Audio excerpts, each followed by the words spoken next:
उनकी धारणा है कि आज भी ये मिट्टी पूजनीय है, इसलिए कोमलता के साथ डांस करते हैं। मणिपुरी नृत्य में सबसे फेमस चीज है रासलीला, श्री कृष्ण की रासलीला। श्री कृष्ण की रासलीला के फेमस होने का कारण यह है कि महाराजा थे भाग्यचंद्र, उनके ख्वाब में सपने में एक बार श्री कृष्ण ने कहा कि मुझे रासलीला देखनी है, तो तब से उन्होंने अपने यहाँ इलाके में रासलीला का मंचन करना शुरू कर दिया। तब से अब तक चली आ रही है, पूरी दुनिया में वहां की रासलीला सबसे बेहतरीन है, मशहूर है। एक डांस हो रहा है वहां का, जिसे बैम्बो डांस कहा जाए, बांस वाला डांस का मतलब उसमें 4 लोग होते हैं, एक इधर बैठा होता है, इधर एक इधर, इस तरह 2 बांस ऐसे होते हैं, 2 बांस ऐसे होते हैं। एक व्यक्ति यहाँ दोनों बाहों पकड़ लेगा सर, एक में हाथ पकड़ लगा, दूसरा यहाँ, तीसरा यहाँ, चौथा यहाँ, और बीच में 2 नर्तक डांस करते हैं। वो बांस को ऐसे लाते रहते हैं ऊपर नीचे, उनके बीच में पैर उठाते हैं। टीवी में बैठ जाता रहता है इस तरह का, जिसमें डांस करते करते पैर टूट जाए उसका, तो कहता है मेरे पास इंश्योरेंस है। तो वो बैम्बो डांस है मुस्लिम वहां। खेल दुनिया में अगर पोलो खेल खेला जाता है, जो घोड़े बैठ के पोलो खेलते हैं, वो शुरुआत मणिपुर से हुई। सबसे बड़ा और सबसे पुराना पोलो ग्राउंड मणिपुर में ही, इम्फाल में ही, इम्फाल पोलो ग्राउंड के नाम से ही है। अगर वहां के व्यक्तियों की बात करें तो वहां के व्यक्ति बड़े कलाकार हैं। मैंने बताया अभी कि हाथ से कपड़ा बुनते हैं, सूती वस्त्र, जो विश्व प्रसिद्ध है। एक बार प्रधानमंत्री जी अपनी सभा में वहां के गमछा पहन के आए थे, उसके ऊपर चर्चा हुई थी कि नॉर्थ ईस्ट में चुनाव है इसलिए गमछा कर दे रहे हैं। तो इस तरह की चर्चा है क्योंकि वो फेमस है वहां की चीज, देखते पहचान जान लो कि मणिपुरी है। और मिट्टी के बर्तन, लकड़ी के बर्तन बनाए जाए स्वागत करने के लिए, ये बड़े फेमस चीजें हैं वहाँ की। फसलें, क्योंकि ज्यादातर क्षेत्र पहाड़ी है, तो जो पहाड़ की ढलान है उन पर चाय के बागान है, बड़े बड़े चाय के बागान है। और जो समतल भूमि है उसमें धान होता है, और धान भी एक अलग किस्म का धान। हमारे यहाँ तो सफेद धान, वहाँ होता है काला चावल। काला चावल सबसे महंगा चावल बिकता है, कारण क्या है, वो कोलेस्ट्रॉल को कम करता है। और भारत में सबसे बड़ी समस्या जो निकल कर आ रही मधुमेह के बाद हार्ट अटैक है, और हार्ट अटैक का मेन कारण है कोलेस्ट्रॉल। काला चावल खाने से कोलेस्ट्रॉल कम हो, इसलिए काले चावल की मार्केट का वैल्यू भी ज्यादा है। वो सिर्फ मणिपुर में हो या फिर तमिलनाडु में, 2 ही जगह है भारत में जहाँ काला चावल उत्पन्न होता है।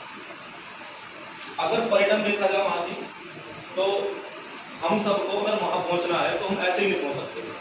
वहां पहुंचने के लिए हमें इनर लाइन परमिट हो, उसके लिए आवेदन करना पड़ता है। भारत सरकार संस्तुति करती है, 10 दिन के लिए परमिट मिलता है। हम तो इनर लाइन परमिट के बाद वहां सब जगह घूम सकते हैं, लेकिन अगर कोई विदेशी घूमना चाहता है तो वो सब जगह घूम सकता है। विदेशी के ऊपर कुछ बाध्यताएं हैं, एक तो वो हवाई मार्ग से पहुंच सके वहां से, ट्रेन के द्वारा नहीं पहुंच सकता, बस से यात्रा नहीं पहुंच सकता। हवाई मार्ग से पहुंचेगा और इम्फाल वैली के अंदर ही घूम सके, उससे बाहर नहीं निकल सकता, क्योंकि अंतर्राष्ट्रीय सीमा है और बहुत सारी समस्याएं है वहां की अपनी, इसलिए विदेशियों को वहां से भ्रमण अलाउ नहीं। ये सब चीजें तो वहां की फेमस चीजें हैं। मैं इसे बताना चाह रहा था कि आप समझ पावे कि मणिपुर में जो भी आज हो रहा है वो किन परिस्थितियों में कैसे कैसे होगा।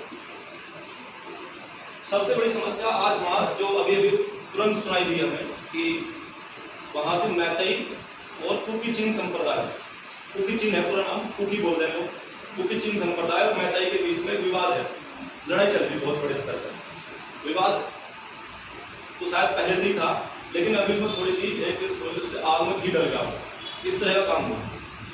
अभी मणिपुर के जो उच्च न्यायालय था उसने एक PIL का एक अपना निर्णय दिया। उस निर्णय के आधार पर उसने कहा कि जो मैतेई संप्रदाय है उसे भी शेड्यूल कास्ट का, ट्राइबल, आदिवासी जनजाति के रूप में संस्कृति कर जाती है, यानी कि आप वो भी ट्राइबल्स हैं। अब ट्राइबल्स होने का मतलब क्या है? ट्राइबल्स होने का मतलब ये है कि आप 6वीं अनुसूची के अंतर्गत सुविधाएं मिलेंगी आपको। 6वीं अनुसूची में क्या है, जो ट्राइबल्स जनजातियां हैं वे अपने कुछ कानून अपने आप बना सकती हैं, शादी के, विवाह के, और साथ में जो जमीन के बंटवारे के, पैतृक संपत्ति के बंटवारे अपने आप कर सकती है अपने आप, उसमें कोई भी दखल नहीं रख सकती भारत सरकार में। अब इससे क्या हो गया, वहां जो पहले से ही नागा और कुकी जनजाति रहती थी वे पहले से ट्राइबल्स थी, तो उनके में कानून थे। उस कानून के अंतर्गत ये भी है कि जो 90% क्षेत्र है मणिपुर का, जो पहाड़ी क्षेत्र है, उसमें सिर्फ ट्राइबल्स ही जमीन खरीद सकते हैं, बेच सकते हैं। अब जब है नाका कुकी तो में ही आपस में ही खरीदते और बेचते हैं। मैतेई से खरीद नहीं सकते, ना बेच सकते, क्योंकि मैं थे ही नहीं। अब वे भी शामिल हो गए इसमें, तो अब वे भी पहाड़ी जमीन खरीद सकते हैं और बेच सकते हैं। अब ये समस्या क्या होगी? जैसा क्या हो गया कि जमीन खरीद बेच लो।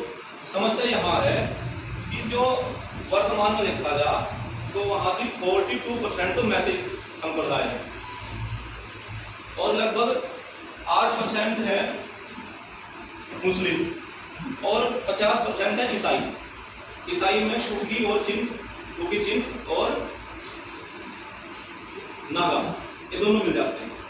अब समस्या यह होगी कि ये 50% लोग 90% भूमि में है और जो ये 42% लोग हैं ये 8% भूमि में है। मैंने 8% इसलिए क्या कहा क्योंकि ट्राइबल्स के लिए विशेष अधिकार है कि वे पहाड़ों पर रहना चाहे पहाड़ों पर रहे, मैदान में रहना चाहे मैदान में रहे। वे ऊपर से पहाड़ से आकर नीचे जमीन खरीद सके, लेकिन नीचे के लोग ऊपर जगह जमीन नहीं खरीद सकते। अब उसका क्या हुआ कि मैतेई अपनी जगह में सिकुड़ने शुरू हो गए। जब सिकुड़ने विरोध किया उसका, तो उन्होंने सुप्रीम कोर्ट और मणिपुर के हाई कोर्ट में अपनी PIL दाखिल करी। इसके खिलाफ उनके पक्ष में निर्णय आ गया और उसके बाद ही विवाद शुरू हो गया, क्योंकि कहते हैं कि ये धीरे धीरे हमारे पहाड़ भी कब्जा कर लेंगे और मैतेई कहते हैं कि हम जहाँ कहाँ, हम तो पहले 42% 8% भूमि पे हैं, 92% भूमि पे तो अभी है। तो वो विवाद का मेन कारण है जो अभी शुरू हुआ। उसके बाद जैसे ये निर्णय आया, वहां से बड़ी बड़ी रैलियां होनी शुरू होगी, आपस में टकराव हो गया। लेकिन एक बात है सोचने की कि विवाद तो इस देश में जगह जगह पे है, हर गली मोहल्ले में, लेकिन विवाद के बाद लोग मारा थोड़े जाते हैं। अभी पिछले 3-4 महीने के अंदर लगभग ऑफिशियल आंकड़े के अनुसार 155 लोगों को मार दिया गया और वीडियो आपको बताइए कैसे कैसे आ रही वहां से, ये कोई महिलाओं का अत्याचार हो रहा वगैरह वगैरह। ये सब चीजें एकदम ऐसे हो कैसे गई?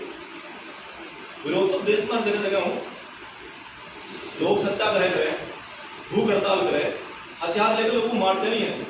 थाने लूट लिए गए वहां से पुलिस के और थानों से हथियार लूटे गए और लूटने के बाद अब वहां जब मिलिट्री पहुंची तो 30% हथियार वापसी आया, 70% हथियार उनके पास रखी। तो ये ऐसा हो क्या गया? इसकी पृष्ठभूमि तो अगर हमें समझना होगा कि आज कैसे हुआ तो हमें इतिहास को पहुंचना पड़ेगा।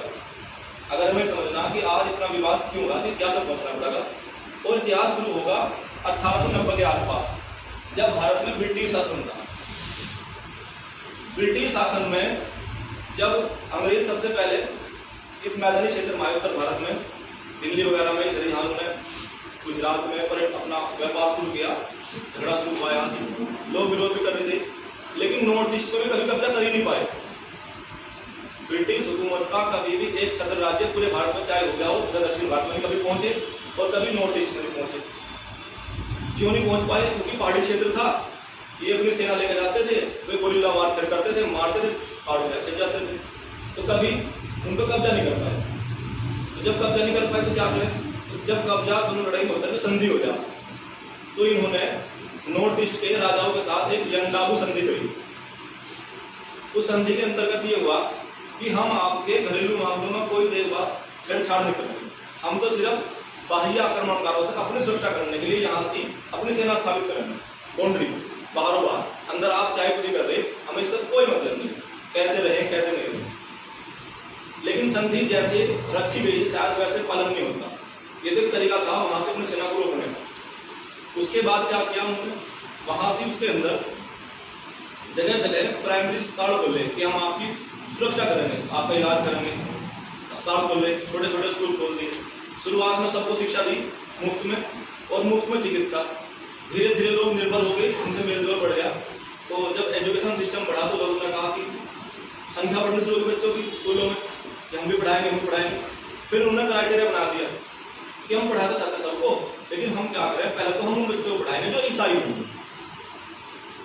तो जब ईसाई का नाम आया तो ईसाई बच्चे भर्ती होने लगे, बाकी रहने लगे। अस्पताल में इलाज पहले उनका होगा जो ईसाई होंगे, बाद देखेंगे किसी का इलाज होगा नहीं होगा। मतलब लोगों को तोड़ना शुरू कर दिया। तो धीरे धीरे वहां धर्म परिवर्तन होना शुरू हो गया और मोस्टली पॉपुलेशन ईसाई बन गई। और ईसाई बनने में पॉपुलेशन वो थी जो कमजोर है, आर्थिक रूप से कमजोर है। और वो कौन सी है? जो पहाड़ी क्षेत्र में रहती है। और पहाड़ी क्षेत्र में कौन रहते हैं? कुकी और नागा। तो कुकी और नागा का सबसे ज्यादा धर्म परिवर्तन हुआ। अगर देखा जाए तो 1890 में जब जनसंख्या का थोड़ा सा आंकड़ा लिया जाता है तो वहां 60% हिंदू थे, 8% ईसाई थे और मुस्लिम कोई नहीं था, और प्रकृतिवादी थे 32%। प्रकृतिवादी का मतलब है कि वे जो ट्राइबल्स थे, जनजाति लोग थे, वे प्रकृति पूजा करते थे, जंगल की, पेड़ पौधे, जल, सूर्य, चांद, इनकी पूजा करते थे। मतलब नेचुरल रिसोर्सेज, प्राकृतिक चीजों की वे पूजा करते थे।